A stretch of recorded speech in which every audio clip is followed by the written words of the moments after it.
politics, religion, finances, all the topics your grandmother told you not to discuss with friends.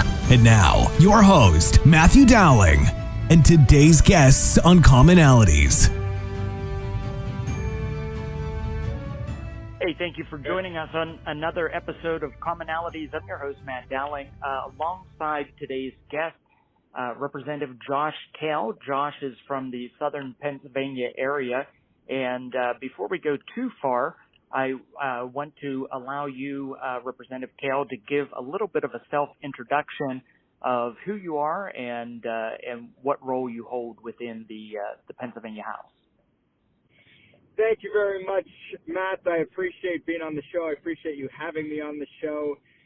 You are missed in Harrisburg, that is for certain, although the individual that replaced you is a good lady and is doing a wonderful job. Thank you for having me on. My name is Josh Kail. I represent the 15th Legislative District, parts of Washington and Beaver County. My district actually borders West Virginia and Ohio. Lots of natural gas, lots of coal, lots of manufacturing. It's energy-centric, and we have a lot of different things going on in our region because of the activity that's in the district. Now, in Harrisburg, I am the chairman of the Republican Policy Committee, and we are going around the state and talking about issues that matter. We are talking about providing hope and opportunity and and ensuring that kids have excellent education regardless of zip code, and opportunity for family-sustaining jobs and prosperity by putting more money back into our constituents' pockets, and excellence in government. Making sure the government's working for us. This week we have a hearing on permitting reform, which sounds very boring. But what we have found is that permitting is a major obstacle to opportunity in the Commonwealth of Pennsylvania. And many developers aren't coming here and are building manufacturing facilities in places like Arkansas and Ohio because of our permitting process in Pennsylvania. At the end of the day, we could talk about permitting and all these boring subjects, but it's really about family-sustaining jobs, generational family-sustaining jobs. And how do we get those here in Pennsylvania? That's our focus. That's my focus. That's the committee's focus, and that is also the caucus's focus. So I'm looking forward to answering any questions that you have, Matt, just catching up and telling you what we're doing. And I could, answer any type of question that you might have for me.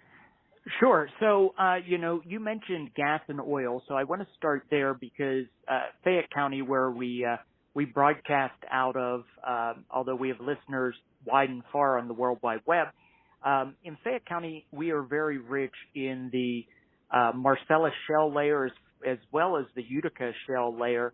And I know there's been talk for years about adding some kind of a extraction tax. And we know that our fees in Pennsylvania, or, I think the majority of my listeners have heard this before, the fees in Pennsylvania equal what an excise tax would be in other states. Tell me, is there still talk about trying to tax the gas industry on an excise basis? Yeah, so there is discussion on that subject, which is remarkable considering how inflation is jacking up gas prices and energy prices as it is.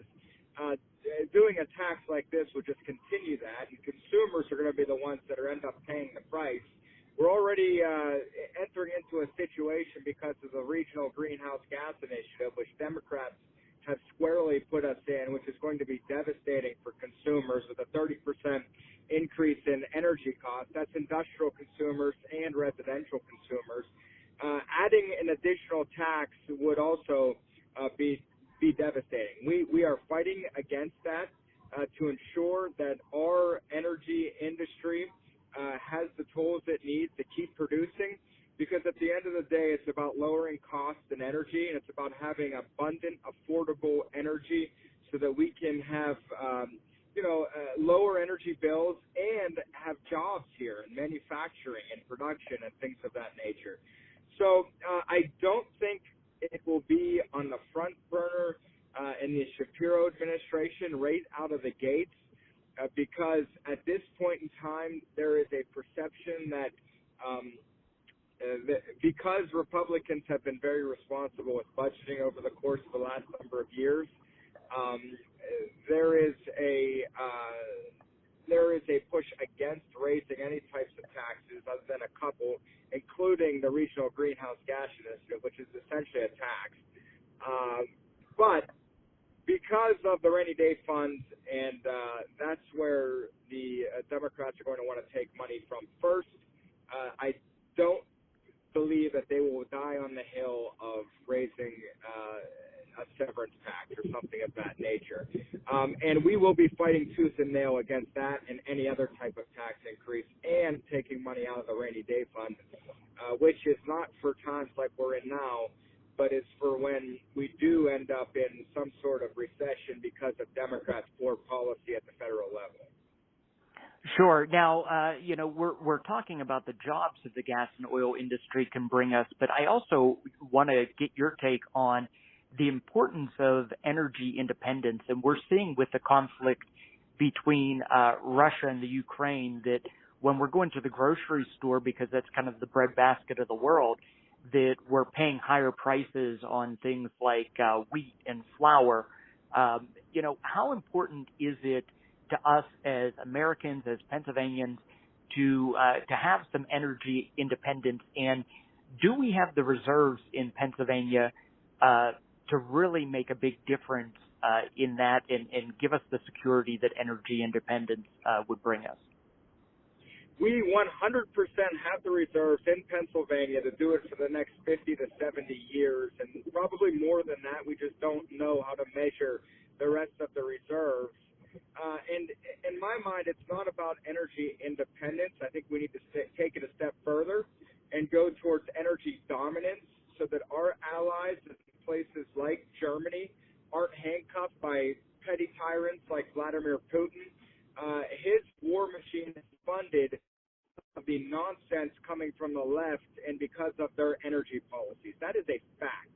The fact of the matter is Europe has been hamstrung by the Russian energy industry because of the green energy industrial complex that we have seen both in Europe and in the United States. At the end of the day, we could produce it, we could ship it, and we could get it to Europe, and we could do it in a way that is very effective and very clean as well for our environment. I think it needs to be said that we see what's happening in places like Russia when our allies are dependent on countries like Russia. We're doing the same thing. Our energy policy here is driving us towards Chinese-produced energy. We don't need to call it solar. We don't need to call it wind. We don't need to call it electric batteries. Let's call it what it is. It's Chinese-produced energy.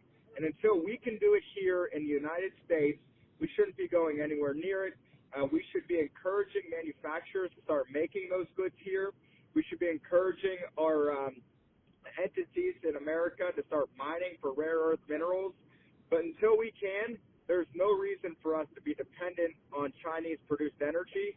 And I think we ought to be using American-produced energy, not just for us, but also for our allies, so that we can be the ones that they are dependent on, because we will export freedom and not tyranny like what you're seeing in Russia.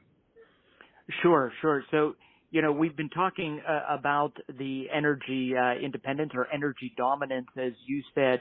And if I'm correct, the Pennsylvania Shell ethanol cracker plant is in your district.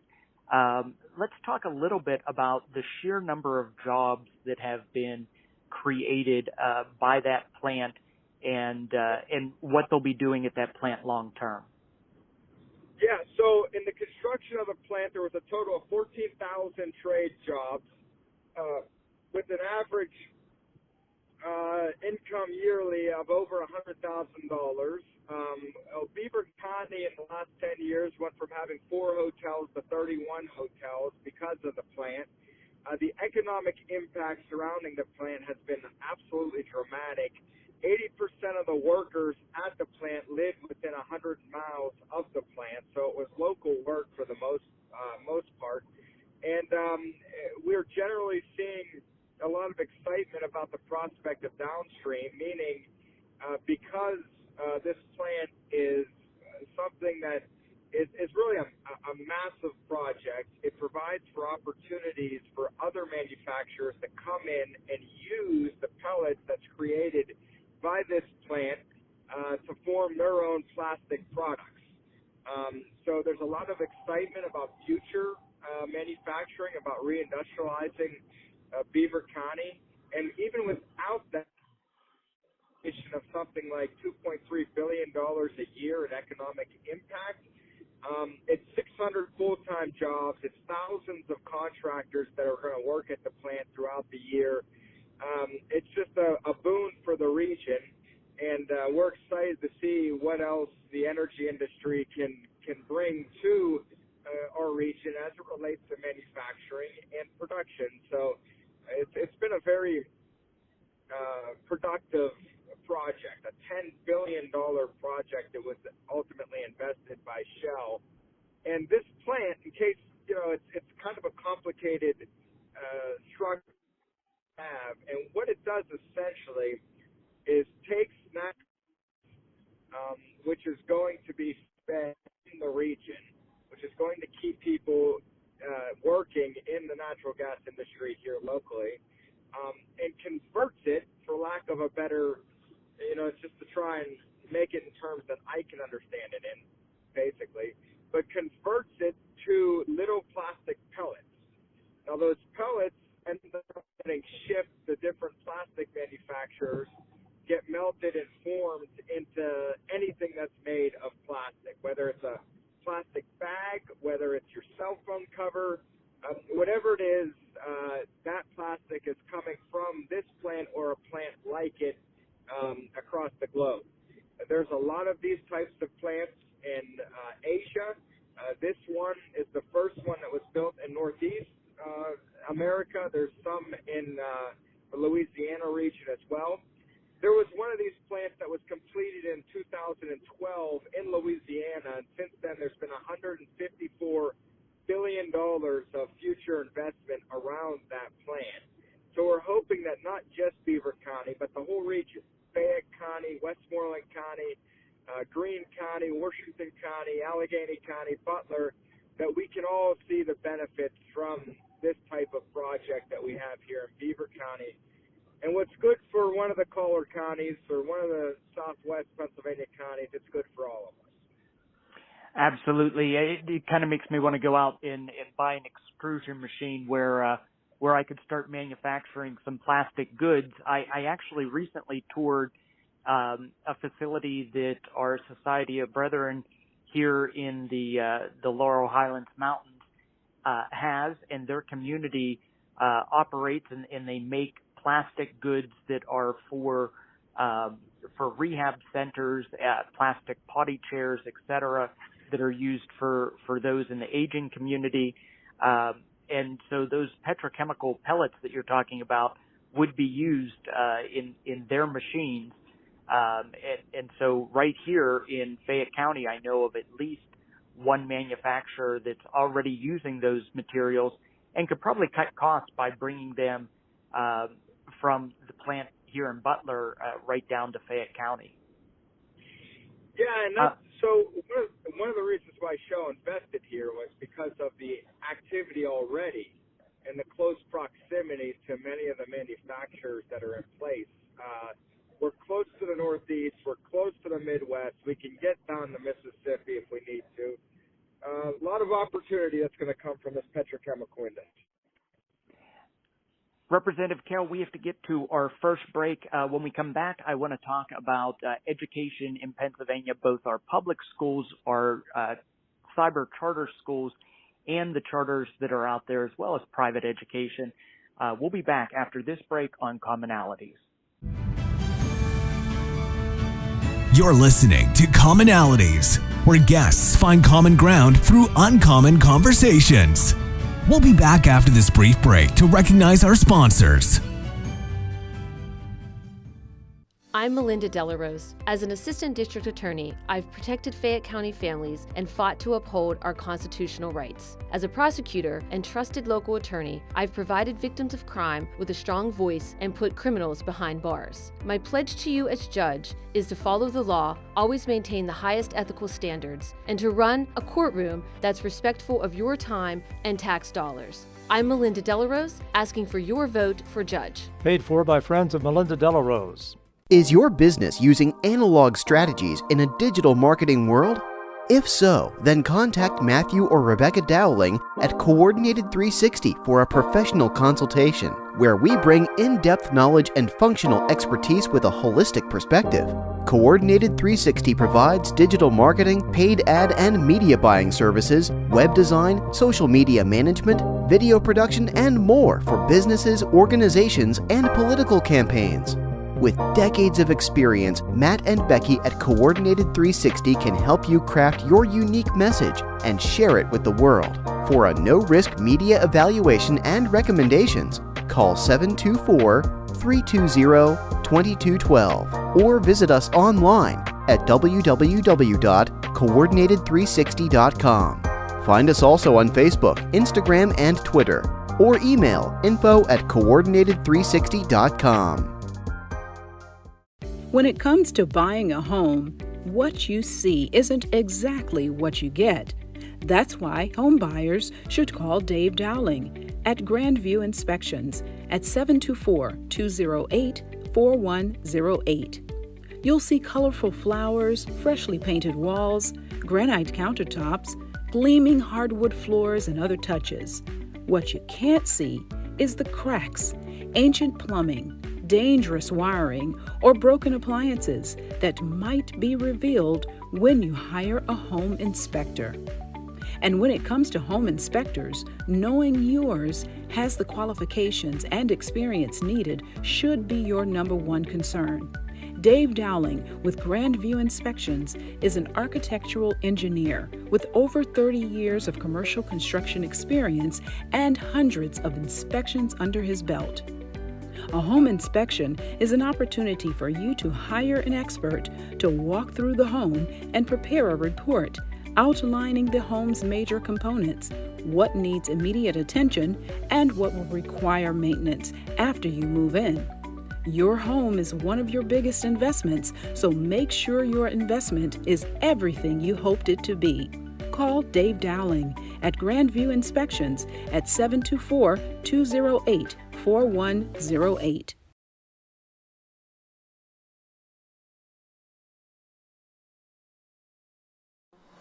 Are you enjoying the program you're listening to? Support Commonalities and help keep us on the air by making a donation of $5, $10, or $25, or any amount you feel comfortable sharing online at donate.commonalities.online.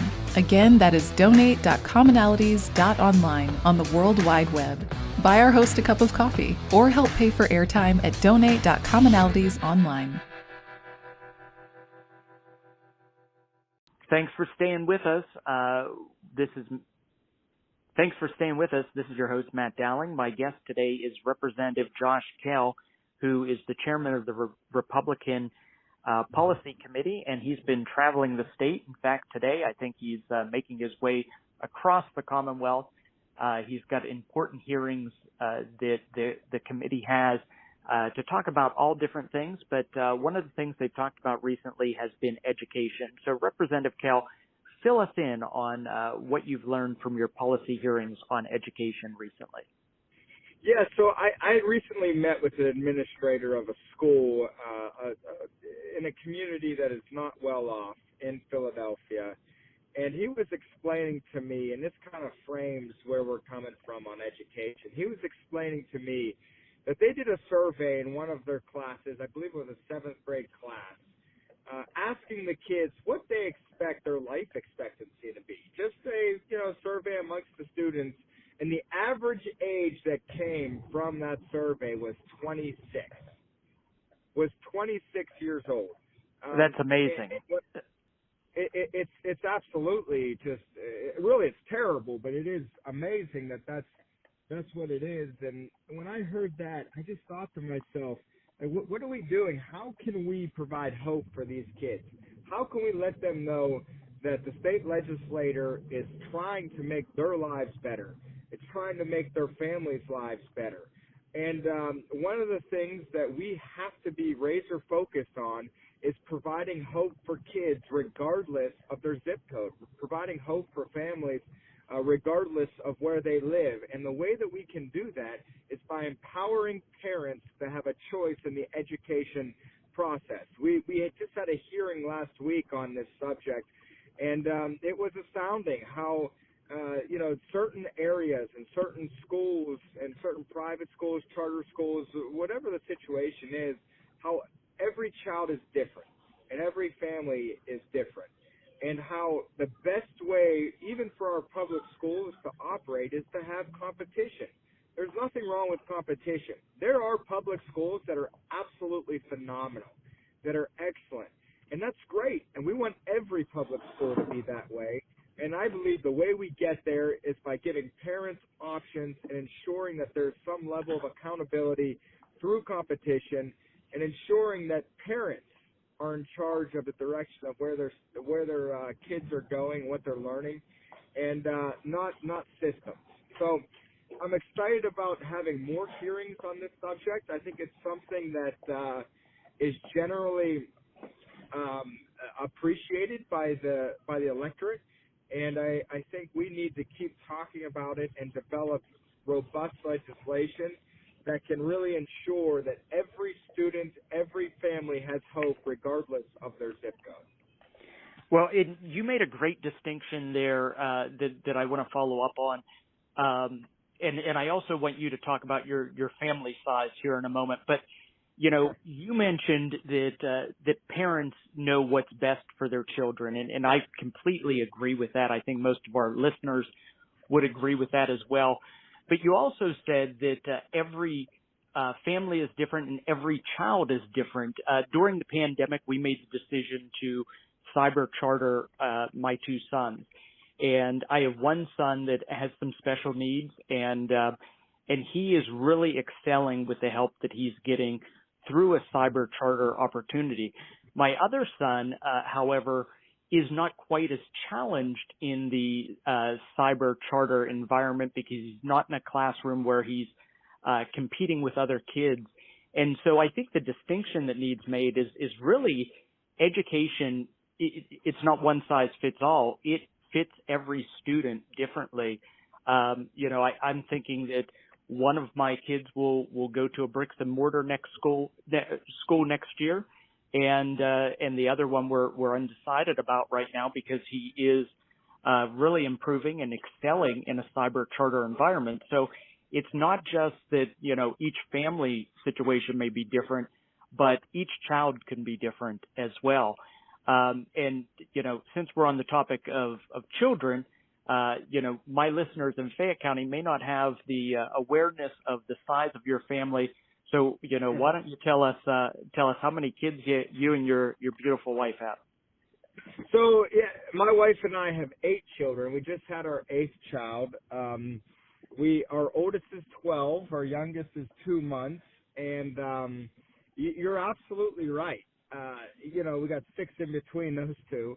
And every single one of them is different. Every single one of them learns differently and learns at different rates and needs different things in order to excel.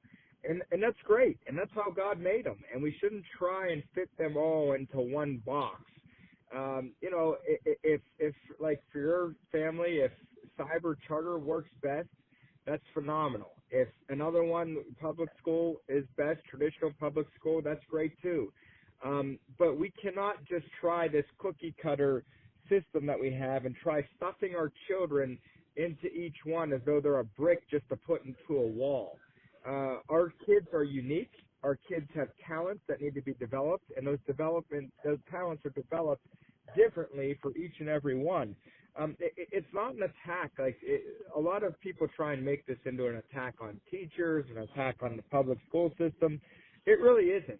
What this is about excellent education regardless of zip code. There are a lot of people in my district that have the ability, the resources to send their kids to a wonderful school. We have some very good school districts, Blackhawk, Beaver, in my district. And those places, I'm very happy to see how well they're doing, and other places too. And so it's not about that. It's simply about ensuring that no child is left behind in this process, ensuring and recognizing that each child is unique and their needs are going to be unique, and we ought to respect that, and we ought to have a system that understands that. Matt, one of the saddest things I hear every year is Democrats railing against our education system. They rail against it and they complain about it, and the only answer they can ever come up with is to pad the status quo. They keep saying we need more of the status quo, we need more of the status quo. Just keep throwing more money at the system that they call broken. They call it broken. Matt Bradford, the former appropriations chair who is now the leader of the Democrat Party in the House, last cycle in his appropriations speech said, our education system is broken. His answer to fixing it was just throw more money at it. I'm sorry, that's not how we do this. We are legislators. We ought to use our brains to come up with creative solutions to remove obstacles to opportunity, and we ought to close the opportunity gap that we see in this Commonwealth.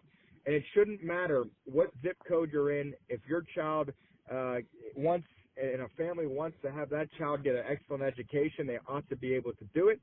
And that's what our policies are going to lead to in the Commonwealth, and that's what the Republican caucus is leading on right now in the Commonwealth.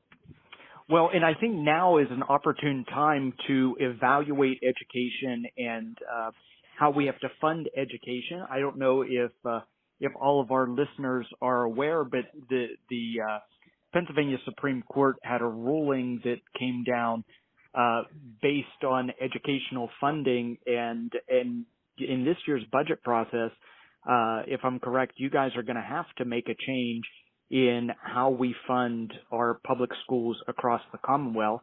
I don't know if you have anything to add to that, but I know that is an issue that's going to come to a head in this year's budget. Yeah, so I mean, this is an opportunity.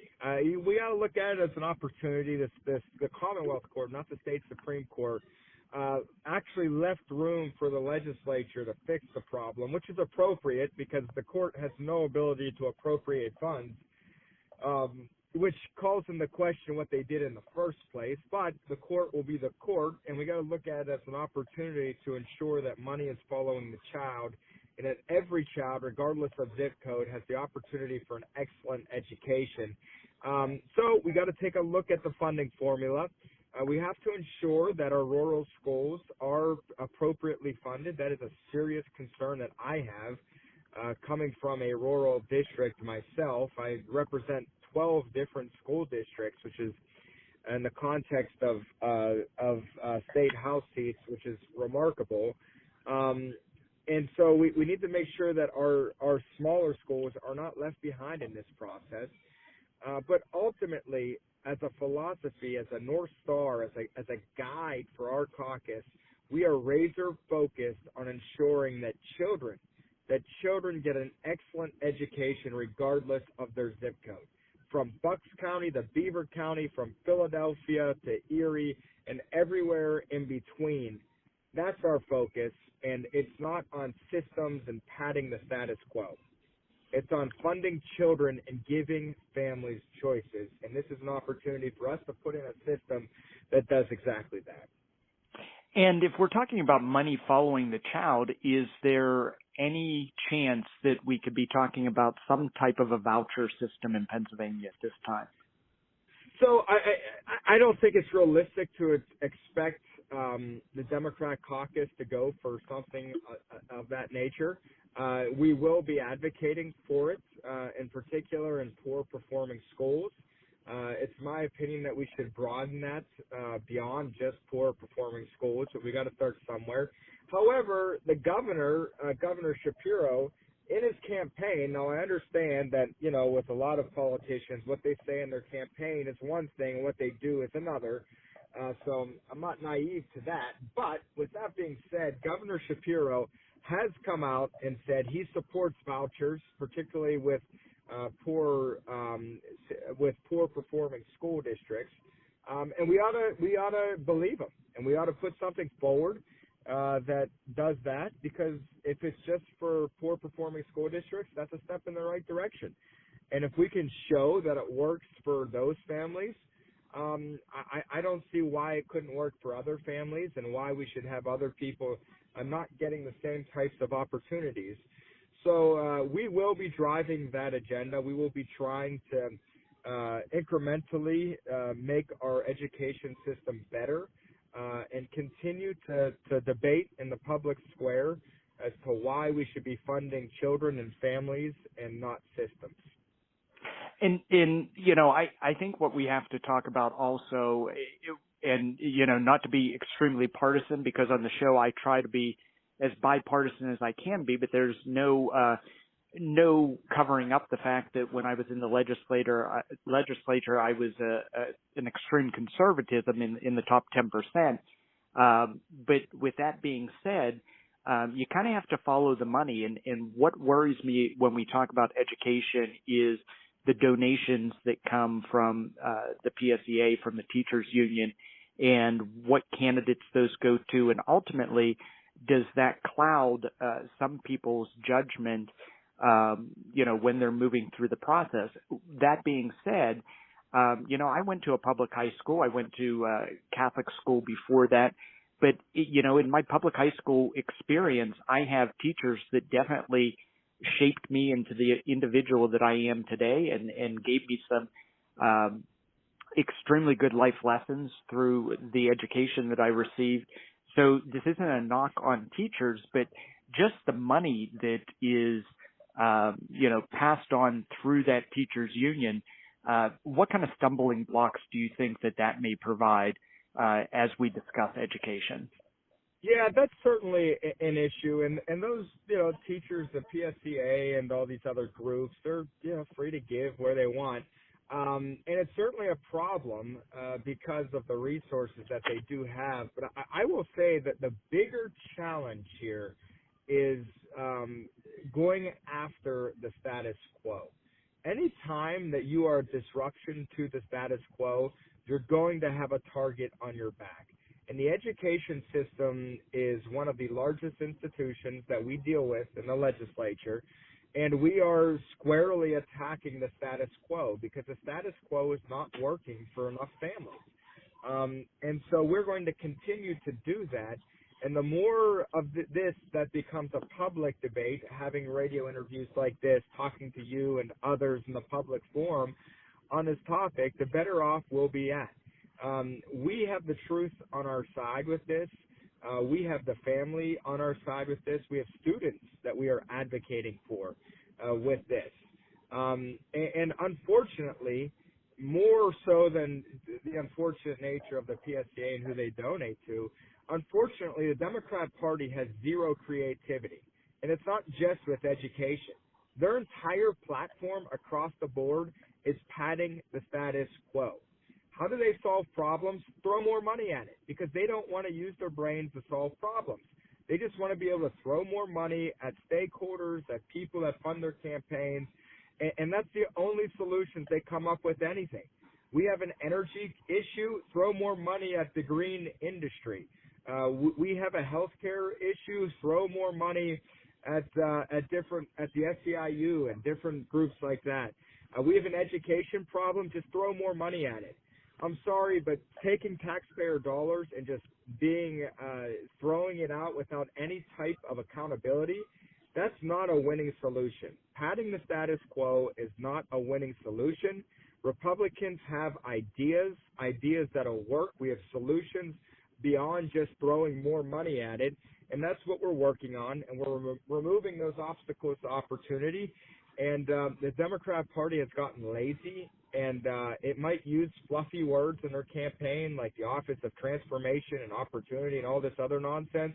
But at the end of the day, all they're doing is padding the status quo, and the status quo is not working for far too many people in this Commonwealth. Well, thank you, Representative Kail, for those thoughts. We have to get one more break in. When we come back, we'll have our final thoughts and allow you to give some of your contact information if someone should want to get a hold of you. We'll be right back here on Commonalities. You're listening to Commonalities, where guests find common ground through uncommon conversations. We'll be back after this brief break to recognize our sponsors. I'm Melinda Delarose. As an assistant district attorney, I've protected Fayette County families and fought to uphold our constitutional rights. As a prosecutor and trusted local attorney, I've provided victims of crime with a strong voice and put criminals behind bars. My pledge to you as judge is to follow the law, always maintain the highest ethical standards, and to run a courtroom that's respectful of your time and tax dollars. I'm Melinda Delarose, asking for your vote for judge. Paid for by friends of Melinda Delarose. Is your business using analog strategies in a digital marketing world? If so, then contact Matthew or Rebecca Dowling at Coordinated 360 for a professional consultation, where we bring in-depth knowledge and functional expertise with a holistic perspective. Coordinated 360 provides digital marketing, paid ad and media buying services, web design, social media management, video production, and more for businesses, organizations, and political campaigns. With decades of experience, Matt and Becky at Coordinated 360 can help you craft your unique message and share it with the world. For a no-risk media evaluation and recommendations, call 724-320-2212 or visit us online at www.coordinated360.com. Find us also on Facebook, Instagram, and Twitter, or email info@coordinated360.com. When it comes to buying a home, what you see isn't exactly what you get. That's why home buyers should call Dave Dowling at Grandview Inspections at 724-208-4108. You'll see colorful flowers, freshly painted walls, granite countertops, gleaming hardwood floors, and other touches. What you can't see is the cracks, ancient plumbing, dangerous wiring, or broken appliances that might be revealed when you hire a home inspector. And when it comes to home inspectors, knowing yours has the qualifications and experience needed should be your number one concern. Dave Dowling with Grandview Inspections is an architectural engineer with over 30 years of commercial construction experience and hundreds of inspections under his belt. A home inspection is an opportunity for you to hire an expert to walk through the home and prepare a report outlining the home's major components, what needs immediate attention, and what will require maintenance after you move in. Your home is one of your biggest investments, so make sure your investment is everything you hoped it to be. Call Dave Dowling at Grandview Inspections at 724-208-4108.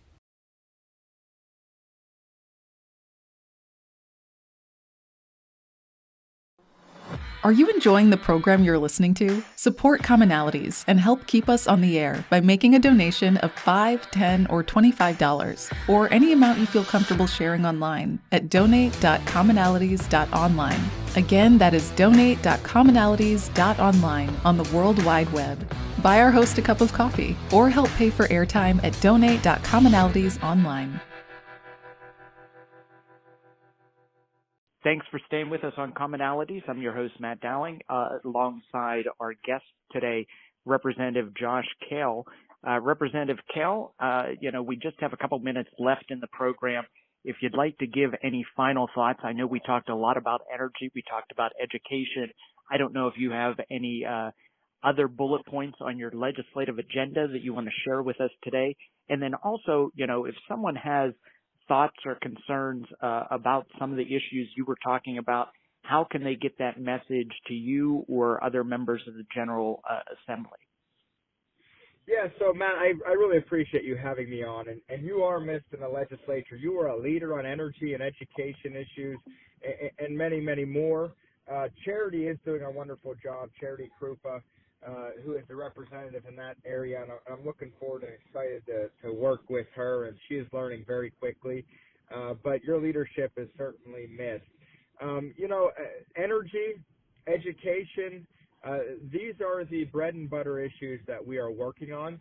These are the issues that we believe are necessary to find solutions for, so that we can get the most out of our education system, so that we can get the most out of our resources. And there's other issues that we're dealing with, like regulatory reform, tax cuts, and things of that nature. And I'd be happy to come back and talk to you about those issues. But if anybody wants to contact our office, you can contact our office at 724-728-7655. That's 724-728-7655. You can also email us at jkail, Kail, at pahasgop.com.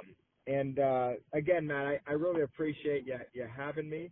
And I'll be happy to come on the show anytime you want to talk about issues, because that's what this is about. It's about finding solutions so that we can remove obstacles, so that Pennsylvania, every Pennsylvanian can have hope, can have opportunity, prosperity, and we can have a government that's excellent, and efficient, that works for us.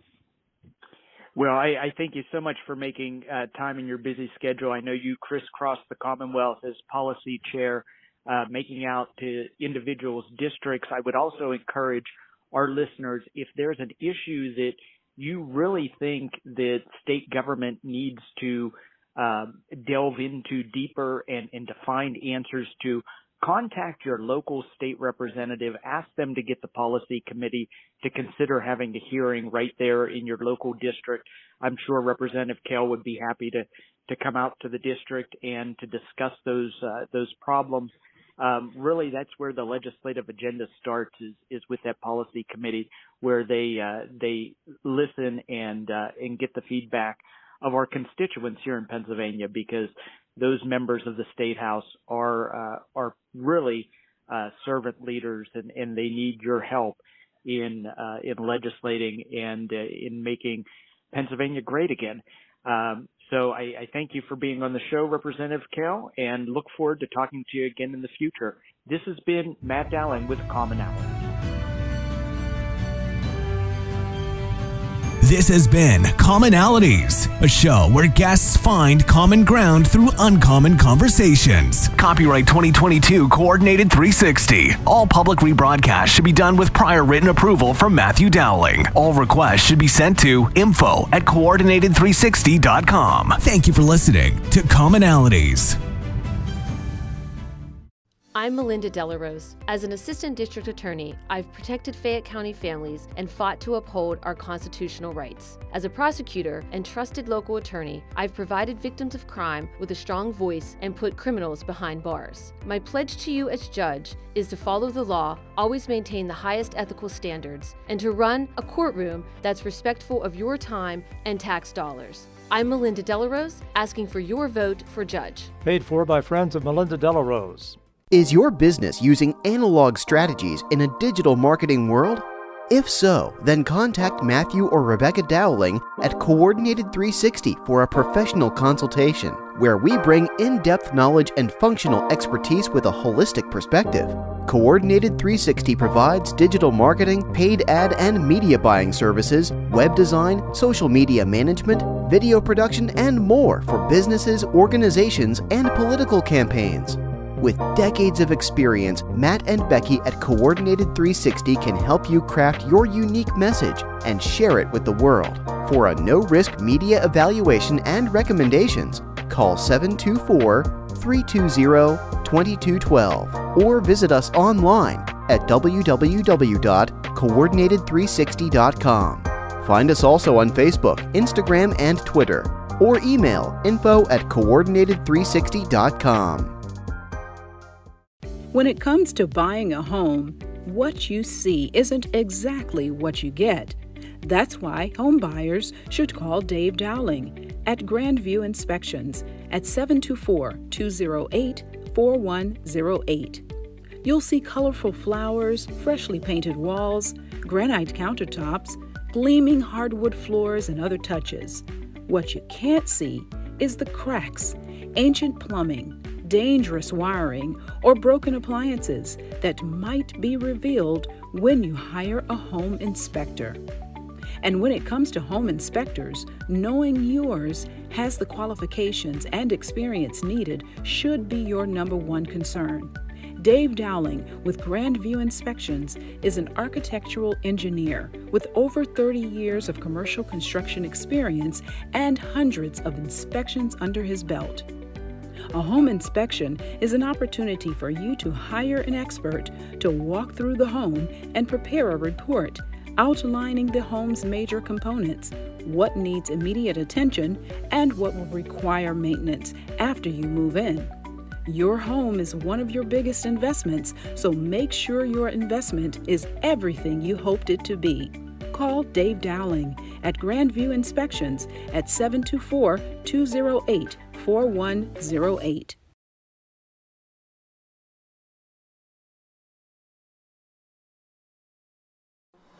Are you enjoying the program you're listening to? Support Commonalities and help keep us on the air by making a donation of $5, $10, or $25, or any amount you feel comfortable sharing online at donate.commonalities.online.